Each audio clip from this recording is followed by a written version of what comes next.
Madame, Monsieur, bonsoir. Voici les titres de l'actualité de ce vendredi 10 août. Accident d'avion en Polynésie entre Moorea et Tahiti. Il y a 16 morts et 4 disparus. L'appareil s'est abîmé en mer peu après son décollage. Ce type de bimoteur effectue des liaisons régulières jusqu'à 40 par jour entre les deux îles de l'archipel.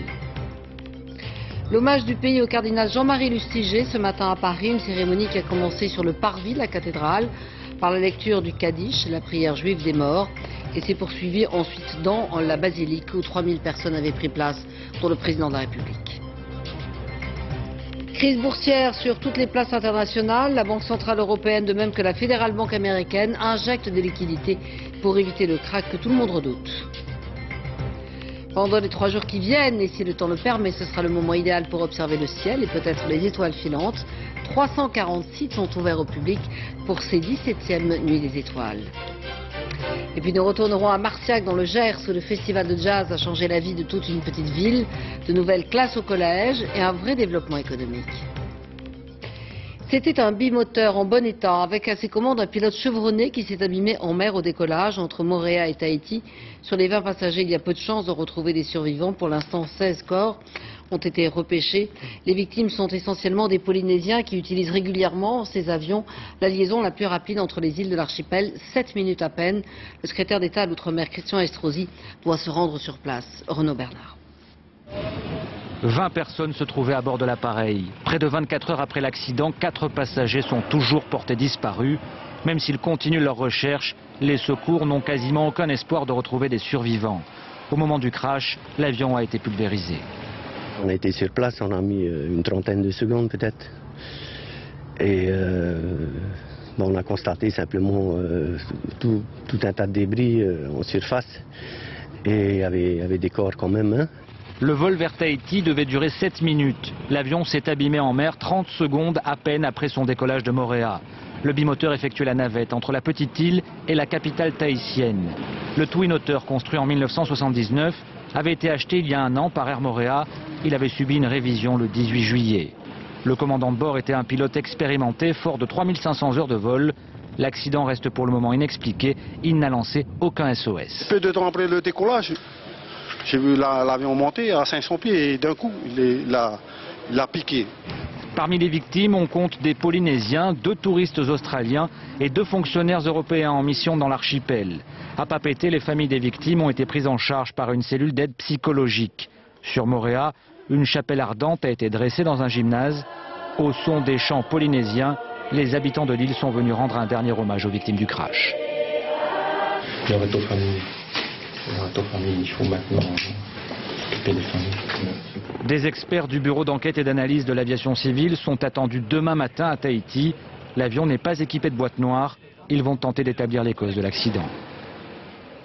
Une cérémonie très émouvante à l'image de la personnalité de Jean-Marie Lustiger, où la prière juive des morts, le Kaddish, a été lue devant le cercueil sur le parvis de Notre-Dame de Paris avant la cérémonie religieuse.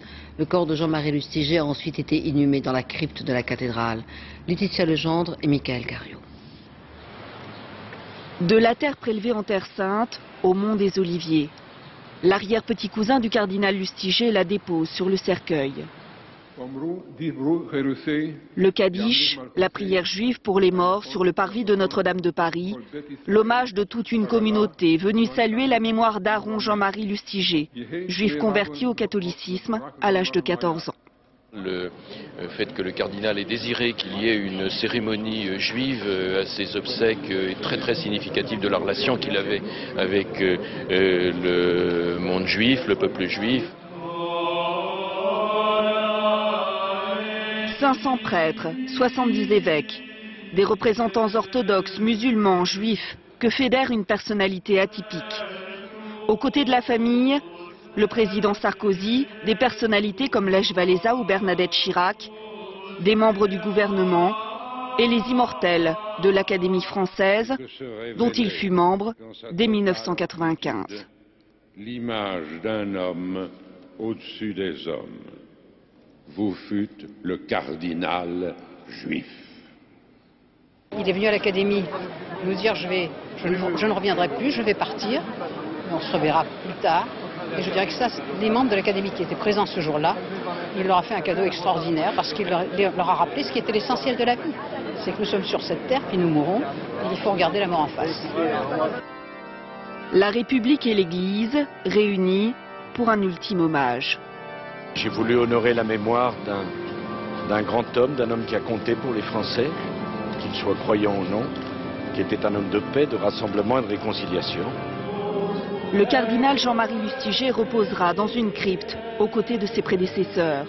Sa dernière demeure sous le chœur de la cathédrale Notre-Dame, sa paroisse, pendant près d'un quart de siècle. 3000 personnes avaient pris place à l'intérieur de l'église, 2000 autres s'étaient massés sur le parvis de la cathédrale. Tous ont voulu saluer la mémoire d'un grand homme. Bruno Timsit et François Pitrel. Une prière sur le parvis de Notre-Dame, un dernier hommage au cardinal Lustiger. L'homme a marqué à jamais ceux qui l'ont rencontré.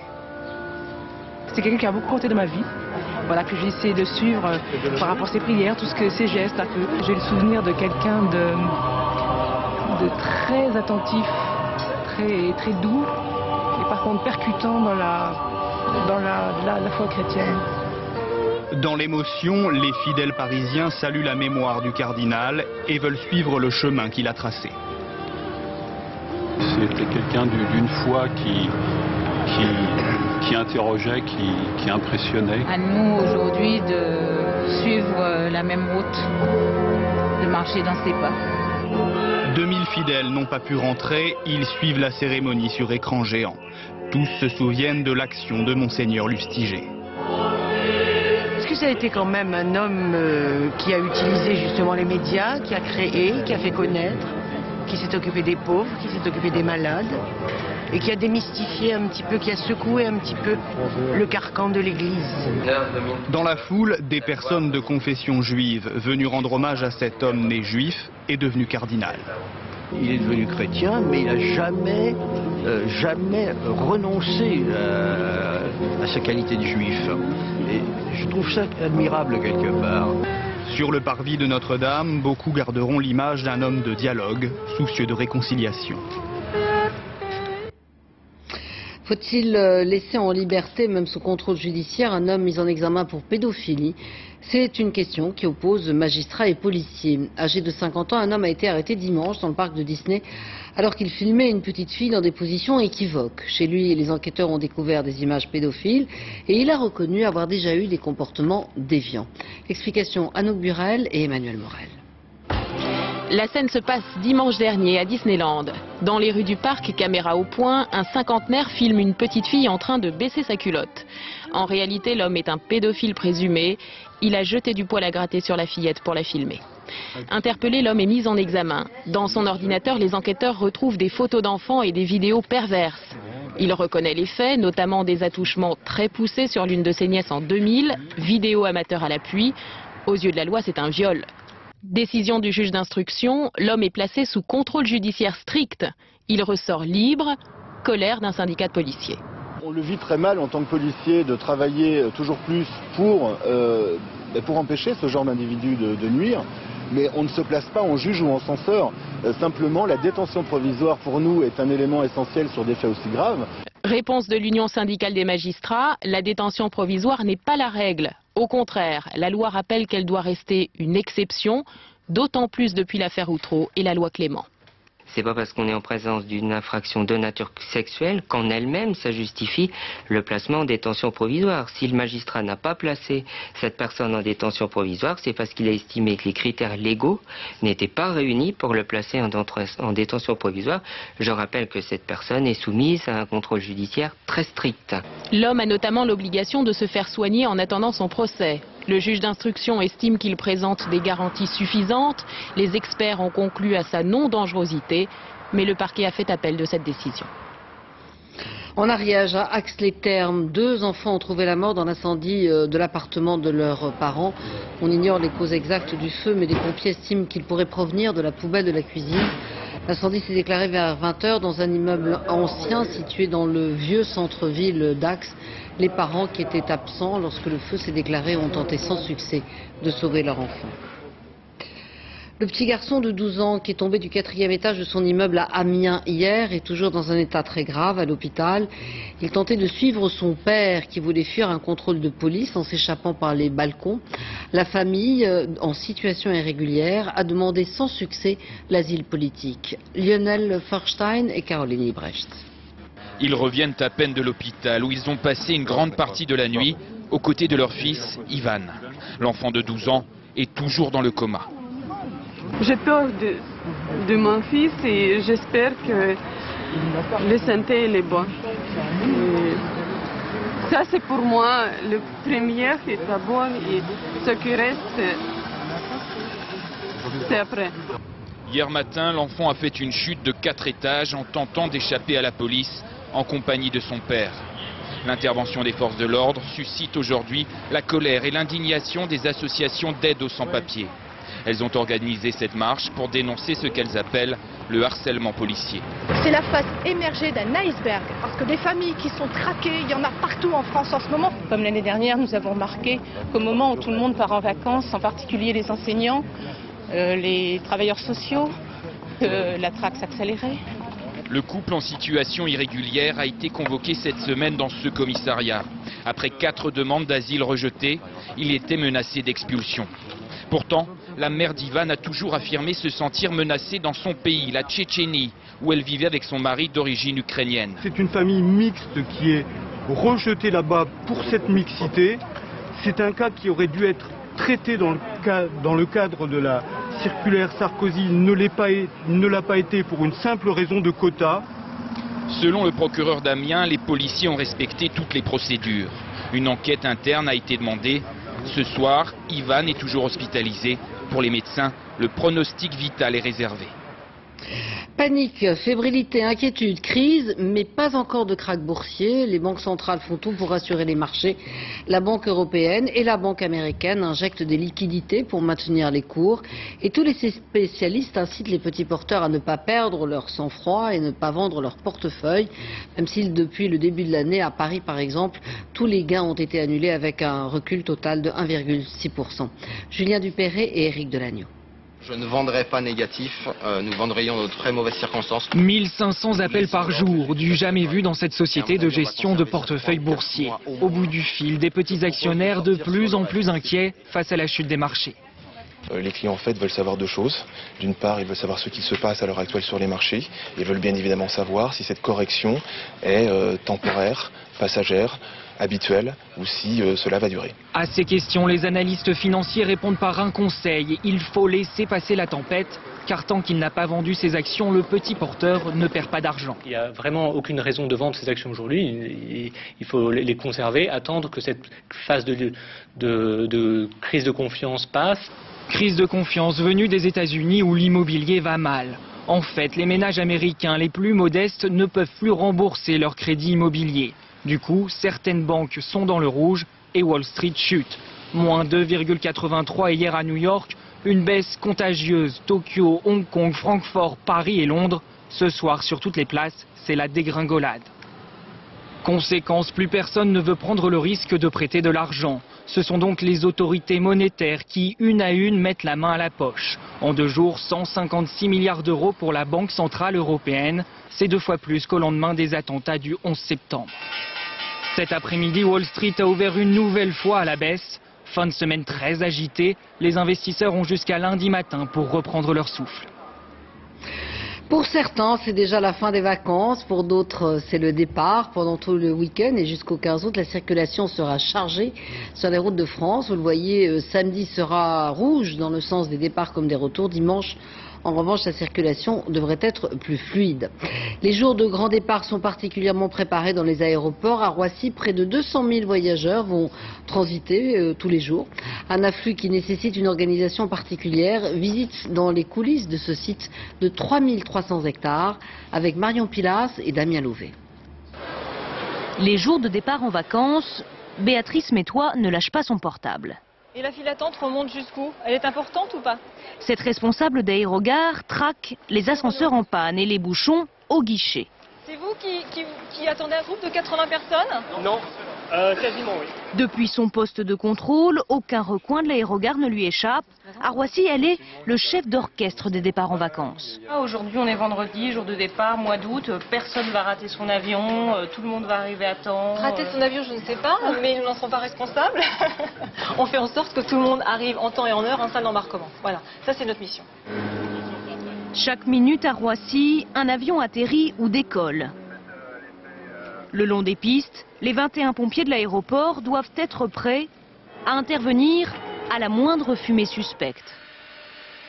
Des incidents mineurs qui pourraient dégénérer sont toujours traités à temps pour éviter d'avoir des conséquences catastrophiques. C'est notre mission. Combien d'alertes sur les pistes par jour? 1 à 2 alertes maximum par jour. Mais aucun incident majeur cette année. À peine, côté aérogare, quelques malaises de voyageurs, un remède contre le stress de l'embarquement, les 3000 mètres carrés de boutiques où certains prennent largement leur temps. Nous attendons là pour 6 passagers qui sont en correspondance. Dans 5 minutes, le vol sera terminé. Et s'ils ne sont pas là? S'ils ne sont pas là, effectivement, nous verrons pour un prochain voyage, pour un prochain départ. C'est un week-end chargé qui commence pour Roissy. Près de 200 000 voyageurs se présenteront à l'embarquement entre aujourd'hui et dimanche. Sauf bien sûr, imprévu de dernière minute. Dans l'est de la France, de nouvelles crues cet après-midi ont touché à nouveau le Doubs, notamment Besançon. Après l'Alsace et le Haut-Rhin, hier, de nombreuses routes sont coupées et les pluies continuent. Élisa Coudray. La rivière s'est invitée jusqu'au cœur du village. Conséquence des fortes pluies de ces derniers jours, le Doubs a débordé. Sortir les bottes et les cuissardes, les habitants de ce village au sud de Besançon en ont l'habitude. Mais en été, c'est du jamais vu. L'hiver, on a toujours au moins une fois une petite crue, des fois des grosses, ça, il n'y a pas de problème. Mais là, au mois d'août, jamais. À Besançon, le pic de la crue a été atteint vers 17 h, 6,33 m. Dans tout le département, les pompiers ont multiplié les interventions. Ici, c'est une plateforme de chantier qui a dû être sécurisée. La barge de 25 tonnes menaçait d'être entraînée par les eaux. En Alsace, le Rhin aussi se déchaîne. À Gamsheim, vers midi, le débit était 4 fois supérieur à la normale. Les autorités ont donc décidé de mettre en eau le polder d'Erstein, un espace inondable de 600 hectares. Une mesure pour contenir la crue, une première. Pour l'instant, le polder est plein, aucun incident à signaler. Les digues sont sous surveillance par nos équipes, tout se passe bien. Ce soir, un peu partout, la décrue est amorcée. Les fortes pluies sont terminées et le grand nettoyage a commencé. Et pour ceux qui sont déjà en vacances, il faut souvent faire contre mauvaise fortune bon cœur. La pluie et le froid ont obligé beaucoup à faire preuve d'imagination, notamment ceux qui sont partis en montagne. Certains ont adapté leurs activités, d'autres ont choisi tout simplement de rentrer à la maison. Reportage Virginie Fichet et Philippe Évêque. Des châteaux de sable au pâté de boue, les petits s'adaptent à tout. Des matelas qui flottent, des tentes qui décampent, les plus grands, eux, se lassent et écourtent souvent leur séjour. On tient 2 jours, 3 jours, mais au bout de 3 jours de pluie et de froid, c'est plus possible, quoi. D'autres s'entêtent et tentent de se constituer un cocon douillet. Échaudés ou refroidis par de précédentes expériences, ceux-là ont tout prévu. On a cette année prévu un petit chauffage pour essayer de nous réchauffer et surtout enlever l'humidité. Heureusement pour les vacanciers, la beauté des paysages n'est pas la seule richesse des monts du Forêt. Ce vieux moulin à papier, par exemple, s'accommode très bien du mauvais temps. Contrairement à certains étés, les pluies entretiennent le bief qui alimente sa roue et conduisent les touristes à l'abri de ces épais murs de pierre. En juillet, on a eu un peu plus de monde que l'année dernière, environ 500 personnes de plus sur le mois, qui a dû compter à peu près 7 ou 8 000 visiteurs. On aurait quand même aimé ne pas avoir la pluie, quoi, pour pouvoir un petit peu marcher, pour pouvoir découvrir les paysages, quoi, voilà. Et ça, bon ben, tant pis, on reviendra. Noyés dans une brume presque irlandaise, on croise parfois au détour d'un chemin des vététistes obstinés, sillonnant contre pluie et nuages la campagne auvergnate. S'il faisait toujours beau, hein, ça perdrait de son charme. Les gens viennent pour le plaisir de rouler, de faire un beau circuit, et bon, au moins ce plaisir-là, le plaisir sportif, ne sera pas trop gâché. Et comme souvent, la chaleur qu'il n'y a pas dehors, on la trouve dans les assiettes, autour d'une bonne fondue à la fourme, déjà un peu d'hiver, au bout de la cuillère. La mort d'un adolescent de 16 ans qui a été retrouvé dans les Hautes-Alpes. Il était pensionnaire d'un centre de vacances. Et il avait disparu au cours de la nuit de son centre à Villard-d'Arène. On ignore dans quelles circonstances il s'est retrouvé seul à cet endroit au milieu de la nuit. Cette mort pose évidemment la question de la surveillance des jeunes dans ces centres. Stéphane Despinois et Benoît Jourdan. L'adolescent a été retrouvé au pied d'une barre rocheuse, à l'endroit même où il s'entraînait à l'escalade hier avec son groupe. C'est un randonneur qui a découvert tôt ce matin le corps sans vie du jeune homme à 800 mètres seulement du camping où les jeunes passaient la nuit. Il avait disparu peu après minuit et les gendarmes ont vite été prévenus. La gendarmerie a effectué des recherches de 1h30 jusqu'à 4h30 du matin. Bon, on regarde des conditions météorologiques très difficiles puisqu'il faisait 2 degrés.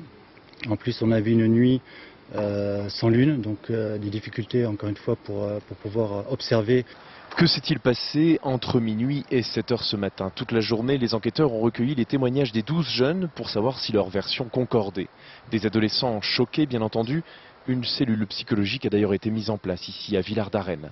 A priori, l'accident est la thèse la plus probable, mais le parquet de Gap n'exclut rien. Pour l'instant, c'est le mystère qui subsiste. Nous ne savons pas ce qui a pu se passer entre le moment où sa disparition nous est signalée et le moment où on découvre son corps sans vie. Ce soir, le parquet attend les résultats de l'autopsie qu'il a demandé. Fugue, accident ou autre hypothèse, les moniteurs d'Ocaïa en tout cas n'ont pas voulu s'exprimer. Les adolescents viennent de quitter le camping municipal. Ils rejoignent leur centre de vacances basé aux Deux-Alpes. En Grande-Bretagne, un 4e troupeau est suspecté de fièvre afteuse, toujours dans le Surrey. Le problème, c'est que cette ferme se trouve en dehors de la zone de protection, ce qui signifierait, si la contamination était avérée, que les dispositions prophylactiques n'ont pas été efficaces. Par ailleurs, les tests effectués sur le 3e élevage abattu montrent qu'il n'était en fait pas contaminé par la maladie. Claude Sampère et Dominique Marotel. Depuis la nuit dernière, une 4e ferme a été placée dans le sud de l'Angleterre sous contrôle. Un périmètre de sécurité a été instauré et les autorités ont décidé de procéder à des tests pour vérifier la présence éventuelle du virus de la fièvre afteuse. Nous avons décidé de placer cette ferme sous surveillance car nous avons quelques doutes sur la présence du virus et cela nous inquiète. Ce matin, le fermier de cette exploitation a confié à quelques journalistes qu'il était quasiment sûr que son bétail n'était pas touché. Il attend bien évidemment avec impatience le résultat des examens. Depuis le début de la crise, les autorités ont établi différentes zones de protection autour des fermes touchées. Cette 4e ferme suspectée se trouve à Dorking, à l'extérieur de ces zones, et cela soulève beaucoup d'inquiétudes. Depuis le début de la crise, le gouvernement fait tout pour limiter l'extension du virus. Dès qu'une ferme est touchée, elle est isolée par une zone de protection et le bétail est abattu. Aujourd'hui, on a appris que la 3e ferme suspectée n'était en fait pas infectée. 362 animaux de cette exploitation avaient été abattus par précaution. En fait, ils n'étaient pas malades. Cet après-midi, le Premier ministre a tenu à rassurer l'opinion publique. Les gens en Grande-Bretagne et à l'étranger doivent avoir confiance. Le tourisme dans nos zones rurales ne doit pas souffrir de cette situation. Ce soir, tout le monde attend les résultats des tests effectués dans la 4e ferme. Pour le moment, la Grande-Bretagne a donc toujours 2 foyers de fièvre afteuse et le virus, jusqu'à preuve du contraire, est toujours limité à une zone très précise. Nouvelle déclaration du fils Kadhafi à propos des infirmières bulgares. Pour la première fois, il reconnaît qu'elles ont été torturées et menacées au cours des 8 années de leur emprisonnement en Libye. Le fils du général Kadhafi avait déjà admis qu'elle n'était pas responsable de la contamination des enfants par le sida. Philippe Rochaud. C'était hier sur la chaîne arabe Al Jazeera. Le fils Kadhafi reconnaissait que les infirmières bulgares ont été torturées. Il y a bien eu des tortures à l'électricité et aussi des menaces de s'en prendre à leur famille. Cet homme, qui a servi d'intermédiaire dans la négociation, n'a pas toujours tenu ce discours. Dans une interview au journal Le Monde, 3 jours après la libération des infirmières, il affirmait: leurs récits de torture sont exagérés. C'est de la fiction à 100%. Entre Occident et monde arabe, le discours libyen est donc différent. Mais les faits sont là. Dès le 24 juillet, à leur arrivée à Sofia, les infirmières bulgares et le médecin palestinien ont parlé de menaces de viol, de morsures de chiens et de torture à l'électricité. La douleur était insupportable. Je pensais que mon cœur allait s'arrêter, que je ne résisterais pas. Je pensais vraiment que j'allais mourir. Les Libyens reconnaissent donc la torture. C'est un argument que les 5 infirmières, bien décidées à porter plainte contre Tripoli, vont pouvoir utiliser. Le texte où elles s'engagent à ne pas attaquer la Libye, signé sous la contrainte, n'a aucune valeur juridique. Le médecin palestinien, lui, veut carrément porter l'affaire devant la justice internationale. À Rome, c'est une partie de la mémoire du cinéma italien qui a disparu hier dans l'incendie de plusieurs milliers de mètres carrés des studios Cinecittà. Cet immense complexe de 40 hectares a abrité les tournages de plusieurs films d'anthologie. Frédéric Rota et Karine Guillaume. La scène n'était pas prévue dans le scénario. La nuit dernière, c'est une partie d'un décor de téléfilm historique qui a disparu en fumée. Un court-circuit dans un entrepôt est probablement à l'origine de l'incendie. À certains endroits, les flammes ont atteint plusieurs mètres de haut. On est venu voir ce qui se passait et on a vu des flammes très hautes. Nous sommes très inquiets, espérons que ça ne soit pas trop grave. Pour nous, Cinecittà, c'est un patrimoine historique important. Ça fait mal de voir ça. Les pompiers italiens ont mis 2 heures pour venir à bout du sinistre. Ce qui a brûlé, ce sont ces décors construits pour les besoins de la série télévisée anglo-américaine Rome. Car aujourd'hui, Cinecittà travaille presque exclusivement pour la télévision et la publicité. C'est Mussolini, dans les années 30, qui inaugure ce qui allait devenir la Città del Cinema, la ville du 7e art. On y tourne d'abord des productions fascistes, puis dans les années 50 des films de guerre. Et puis c'est ici qu'ensuite de nombreux péplums sont concoctés. Ce territoire de 40 hectares sera surtout le repère des plus grands cinéastes italiens, Visconti, Rossellini et bien sûr Fellini, qui dirigera entre autres la Dolce Vita et 8,5. Un temps boudé par l'industrie du cinéma, Cinecittà a retrouvé il y a 10 ans une santé financière. Des gros contrats sont signés comme Gangs of New York de Martin Scorsese. 70 ans d'existence, 1 millier de films à son actif, Cinecittà connaît là un nouveau coup dur. Mais l'usine à rêve, située à 9 km de la capitale italienne, pourra continuer son activité de production. La navette américaine Endeavour, avec à son bord 7 astronautes, dont 2 femmes, vient de s'arrimer à la station spatiale internationale, vous le voyez, pour une mission de 11 jours. Voici l'arrimage. Cette mission a lieu plus de 20 ans après l'explosion de Challenger, où une autre institutrice, Barbara Morgan, a pris part à ce vol.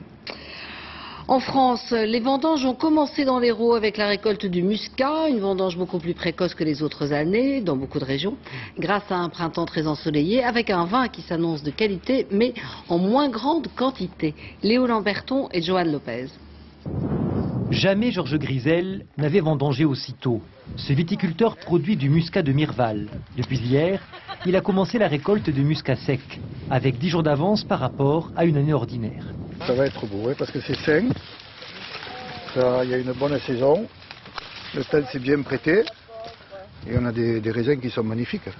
Coincé entre collines et étangs, le vignoble de Mirval, dans l'Hérault, est donc l'un des premiers à commencer les vendanges. La raison, un printemps précoce et un été bien ensoleillé.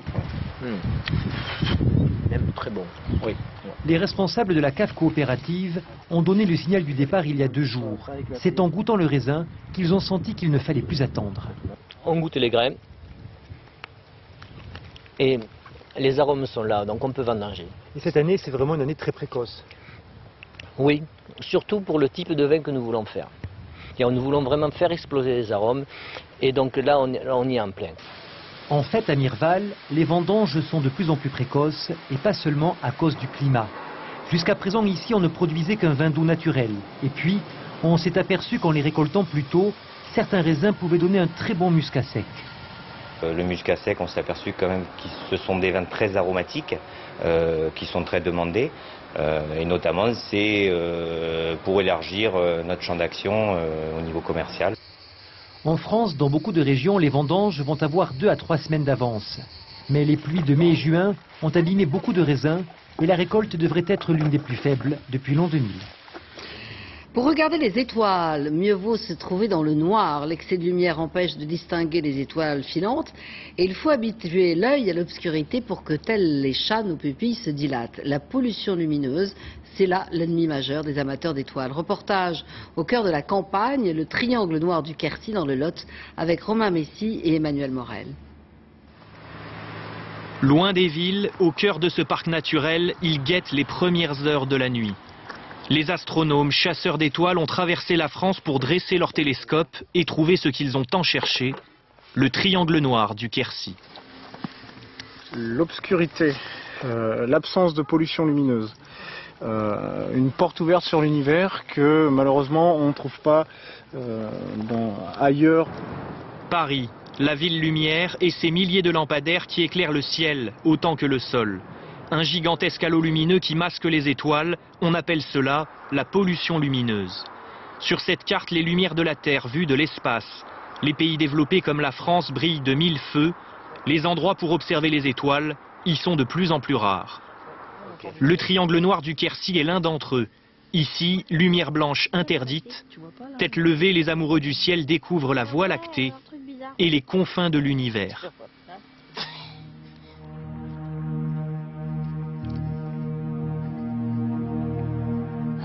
Serein. C'est beau. L'immensité, le fait qu'on se sent tout petit, c'est quelque chose de magique. Une véritable nuit noire, comme l'appellent les astronomes. Un spectacle rare, menacé par un éclairage grandissant. Si on continue sur le rythme où on va, en 2020, on devrait avoir un ciel sur l'ensemble du territoire français qui sera apparenté à ce qu'on trouve à l'heure actuelle en Belgique. La Belgique, où l'éclairage artificiel rend aujourd'hui les étoiles quasi invisibles. En France, les astronomes se battent pour conserver des réserves de ciel étoilé comme le Quercy, pour que la nuit soit toujours un spectacle. Alors pour bien observer les étoiles filantes, il faut évidemment un ciel dégagé, un coin de prairie pour s'allonger, un clair de lune pas trop présent. Explications et conseils pour ces 17e nuits des étoiles avec Evelyne Goldman et Camille Vassila. Regarder les étoiles, les galaxies, manipuler un énorme télescope, ce n'est pas si compliqué, c'est même un jeu d'enfant. Alors n'ayez pas peur d'essayer. Ce soir, des animateurs dans toute la France sont là pour vous tenir la main. Il faut regarder le numéro qui est inscrit dessus. Les millimètres. Ouais, là c'est les premiers pas en fait parce qu'on n'a pas eu un très beau temps cette semaine. Mais non, c'est rien de compliqué, c'est juste une démarche. Vous trouvez ça compliqué vous ou pas? Bah non. Et si le temps le permet, ils vous montreront le ciel comme vous ne l'avez jamais vu et vous donneront toutes les explications. Ce serait vraiment intéressant de regarder des objets du ciel profond. Donc typiquement, c'est la galaxie. Une galaxie, c'est un ensemble de milliards d'étoiles, de nébuleuses et de choses comme ça. Après, ce qu'il y a dans notre galaxie à nous, c'est les nébuleuses. Donc là, c'est super parce qu'il peut y avoir des couleurs. Sinon, ce qui est aussi joli, c'est des amas d'étoiles. Donc les amas d'étoiles, c'est tout un tas d'étoiles qui sont très très resserrées les unes à côté des autres. Ce soir, 3000 professionnels ou amateurs se mettent à votre disposition comme ici à la base de loisirs de Butier. Voilà, je vois des brosses. Pour régler vos télescopes, mais aussi pour vous parler de leur rêve, découvrir une autre Terre.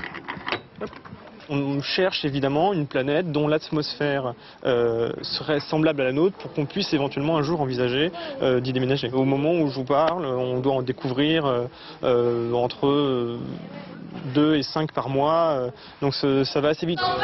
Pour rencontrer ces passionnés, un site internet, afanet.fr, plus de 360 lieux où ils vous transmettront gratuitement leur amour des étoiles. Rugby, le 15 de France rencontrera demain l'Angleterre en match de préparation du Mondial 2007 à Twickenham. Autour du capitaine Raphaël Ibanez au poste de talonneur. À noter le retour de Fabien Pelous au poste de deuxième ligne. Il fêtera sa 111e sélection, égalant ainsi le record de Philippe Sella. La charnière sera composée de Pierre Mignon, demi-mêlée, et David Strela, demi-d'ouverture. Frédéric Michalak ne sera donc que remplaçant.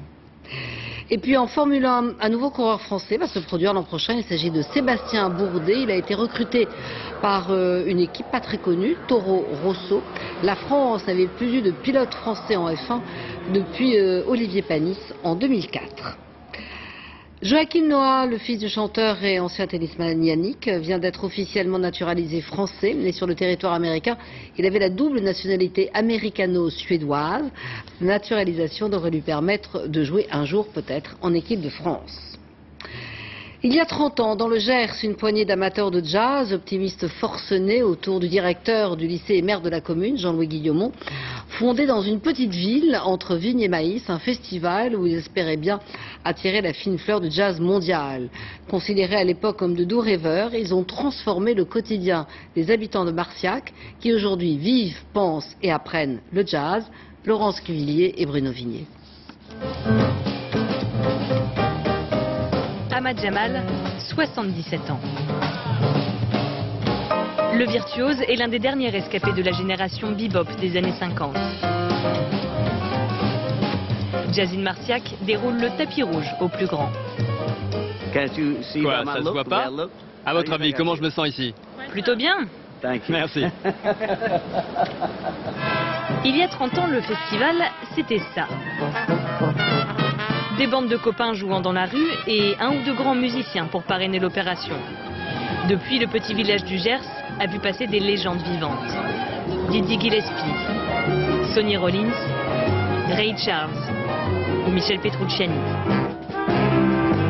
Pas étonnant alors de voir les enfants du village sur scène à 13 ans. Au collège, une classe de jazz a été créée. Le principe même du jazz, c'est de partager la musique, de discuter par l'intermédiaire d'instruments et justement éveiller les enfants à ce partage. Je trouve que c'est très très bien. Jules et Maëlys ont choisi la trompette. Ils sont venus voir répéter Wynton Marsalis qui parraine la classe de jazz. Depuis que je suis tout petit, j'aimais bien la trompette, mais qu'avant je pouvais pas parce que avec mes dents, je pouvais pas encore, j'étais trop petit.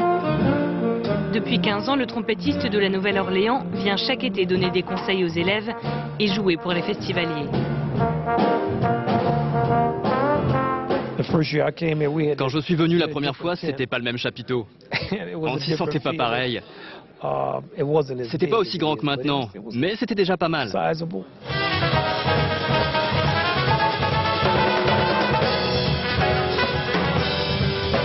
6 000 personnes sous le chapiteau ce soir, c'est 4 fois la population du village. Wynton Marsalis joue un morceau qu'il a tout spécialement composé, la Marciac Suite. Désormais, le festival a sa partition.